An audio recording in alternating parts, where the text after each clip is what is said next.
Ohio summers had a quiet like no other. It was a stillness that stretched on, almost endless, broken only by the soft rustling of leaves or the distant hum of cicadas. In our small town, life moved slowly, the kind of place where everyone knew each other, where the days seemed to bleed together in a haze of warmth and lazy afternoons. The railroad tracks ran like veins through the heart of the town, carrying stories from the past, stories of things long forgotten. But for Joe and me, the tracks meant something else. They were a sanctuary, a place where we could escape, a world beyond the reach of our parents and their rules.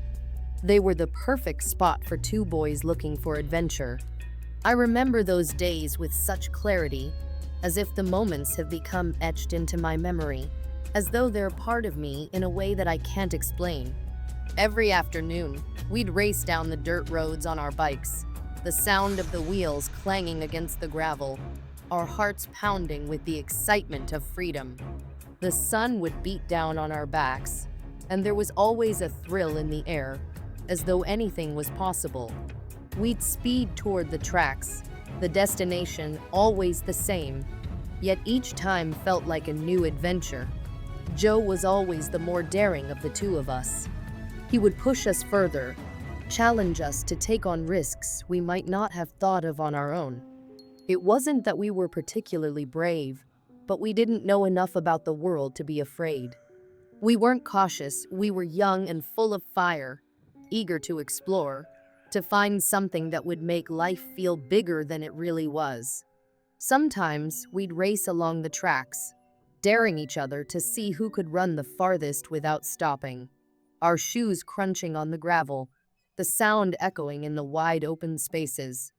Other times, we'd stop by the water's edge, casting fishing lines into the murky stream that ran alongside the railroad.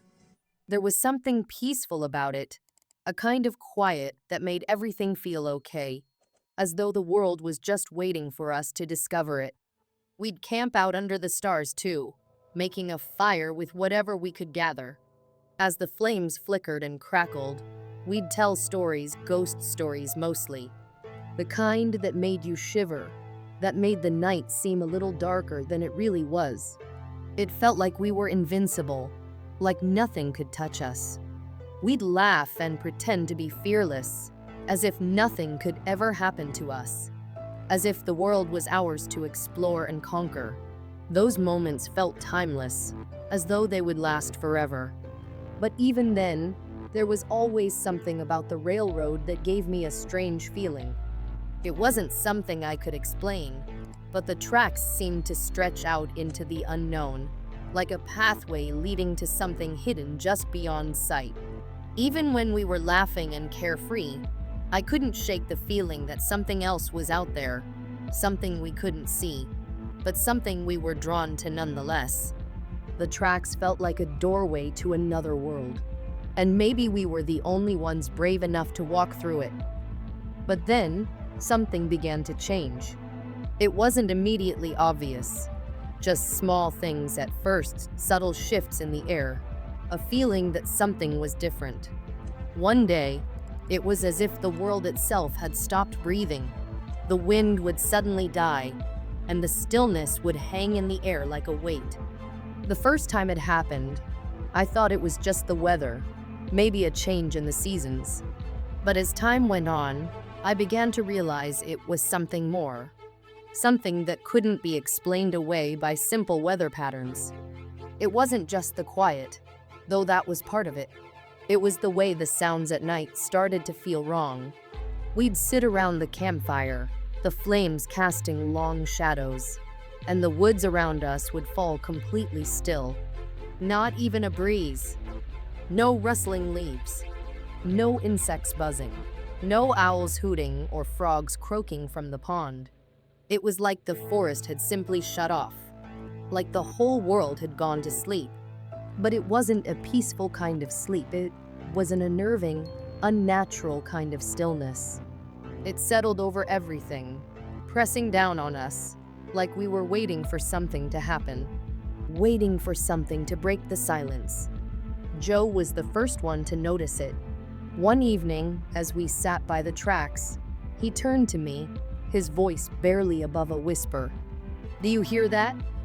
His eyes were wide, scanning the trees, the shadows that stretched out into the darkness. I stopped what I was doing and listened carefully. The usual night sounds were gone. The quiet was thick, heavy.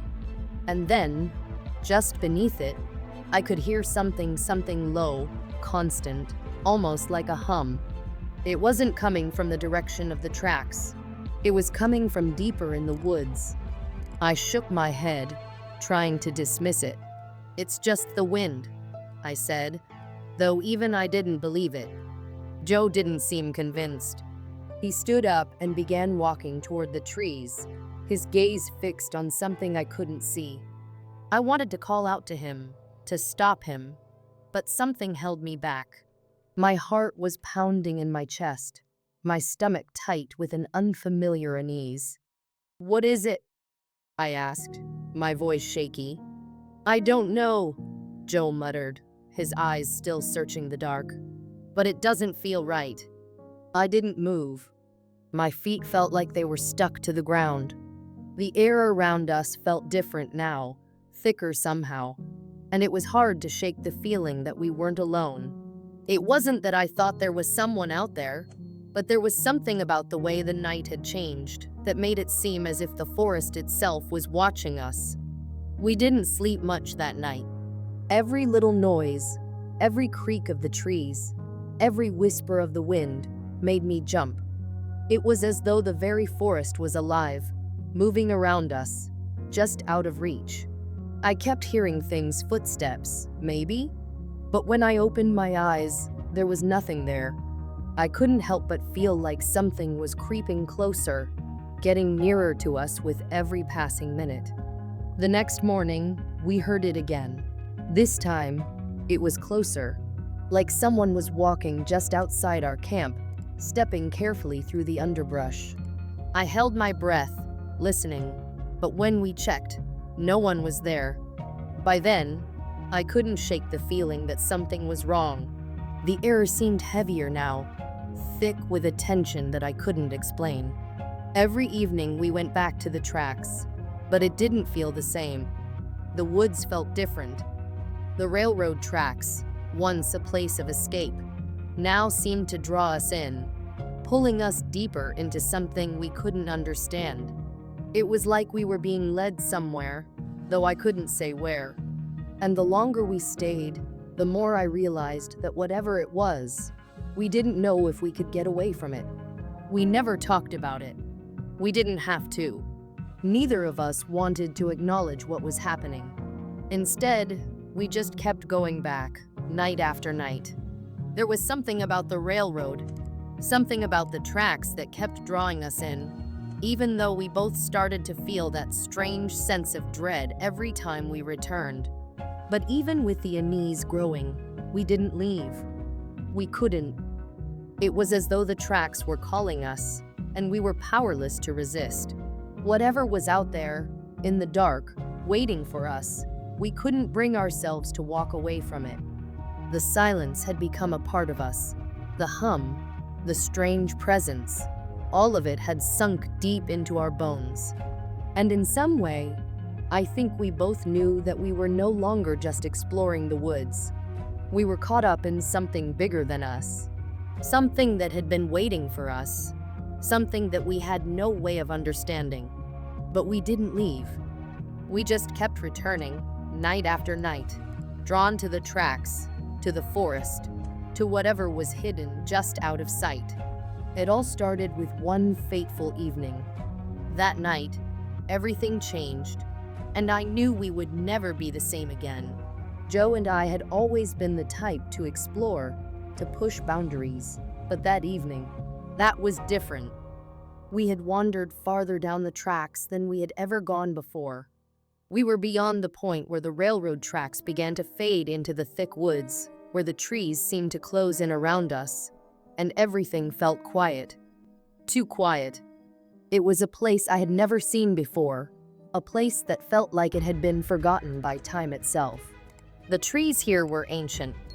Their trunks were twisted and gnarled, their branches reaching out like skeletal fingers in the growing darkness. It was as if the woods themselves were alive, and they didn't want us there. The shadows they cast were long and unnatural, stretching in ways that didn't make sense. I had always been comfortable with nature, but this place felt wrong. It was Joe who had suggested it, of course. He was always the one to push things further, to test limits. "Let's go a little further," he had said, his voice low, almost daring the world to stop him. What's the worst that could happen?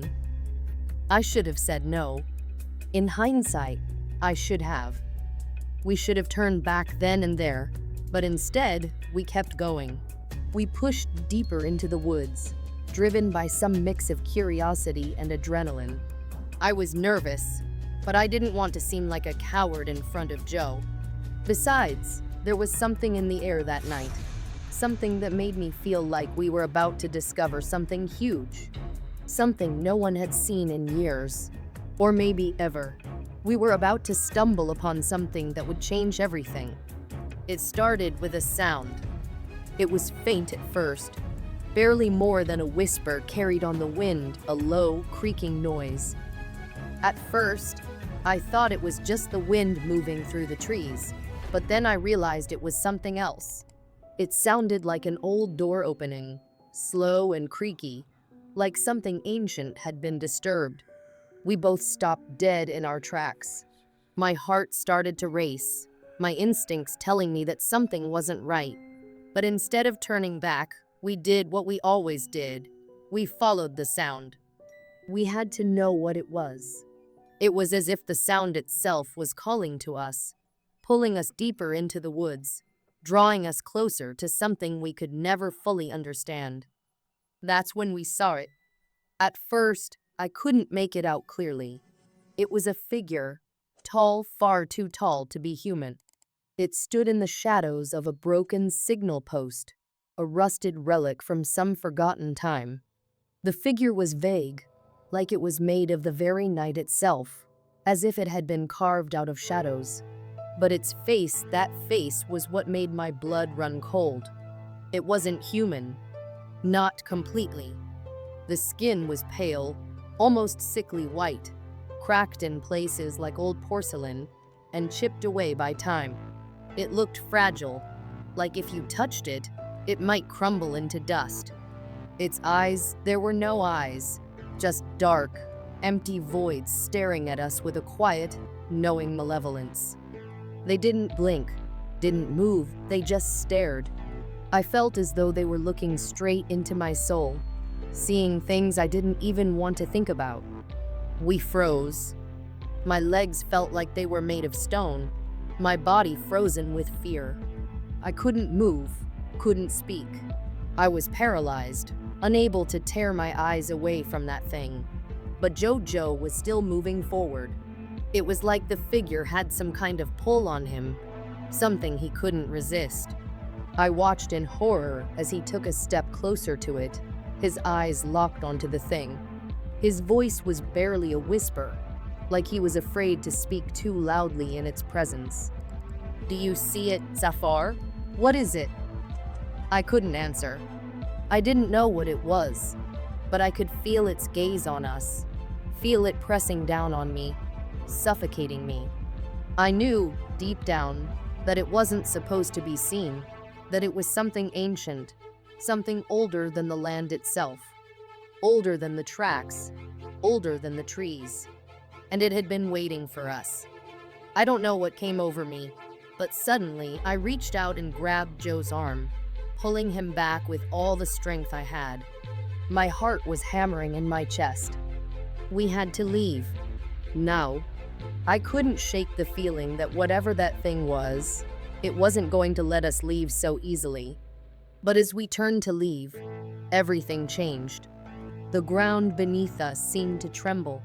It was subtle at first, but then it grew stronger, vibrating through the earth like something huge was moving beneath us. A deep, resonating hum filled the air, vibrating through the soles of my shoes, rattling my bones. It felt like the world was shifting, like something enormous and ancient was waking up. I looked back, and that's when I realized the figure was gone. Just like that, it vanished. No footsteps, no sound. It was like it had never been there at all. But that wasn't the worst part. The worst part came when we looked down. There, beneath the dirt, something was glinting in the dying light of the evening. Something shiny.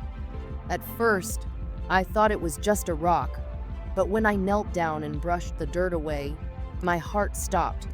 It was a symbol, an ancient mark, carved into the earth itself. The symbol was unlike anything I had ever seen, a twisted design that seemed to pulse with a dark energy, like it was alive, like it was breathing. I could feel the power of it, the weight of it pressing down on me. It was as if the tracks themselves had been carved into the land, leaving behind something that was never meant to be uncovered. Something that had been waiting patiently for years, maybe centuries. We didn't wait around to investigate further. We ran. We didn't stop running until we were back at camp, hearts pounding, breath ragged, the sound of our footsteps echoing in the empty night. But even when we sat down to catch our breath, the feeling didn't leave.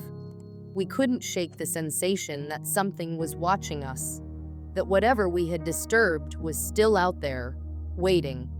The years have passed since that night, but the tracks are still there. Every time I see them, I feel that same unease creeping back into my bones, like it's never really gone away. Joe and I went our separate ways after that. He moved away, and I stayed behind. We never spoke about that night again. I don't know where Joe is now, and I don't want to know. But I do know one thing for certain: we'll never talk about that night again. But even now, when I hear the sound of a train passing by, I hear it. That same low hum. It echoes through the air, carrying with it a memory that I can't escape. The sound is so familiar, so unsettling. It's like a warning, a reminder of something I can't forget. It's the sound of that ancient thing, whatever it was, still out there, waiting. Most people look at the tracks and see nothing more than rusted steel and splintering wood, a relic of the past. But I know the truth. I know that the railroad holds a secret, a dark secret that's been buried for far too long. A secret that was never meant to be uncovered. But we uncovered it, and now it knows we're not the first to stumble upon its resting place. And deep beneath those tracks, something still stirs. Something old. Something that has been waiting, watching, and it knows we're not the first to come looking. And I have a sinking feeling it's not done with us yet. I don't know the answers. But if you think you've had a brush with something sinister, or if you've ever experienced a moment where you felt like you were being watched, don't keep it to yourself. Share your story with me in the comments below. And if you want to hear more terrifying tales, make sure to like, share, and subscribe. You never know when the next story will be about you. Stay safe out there, and remember, not everything you see is what it seems.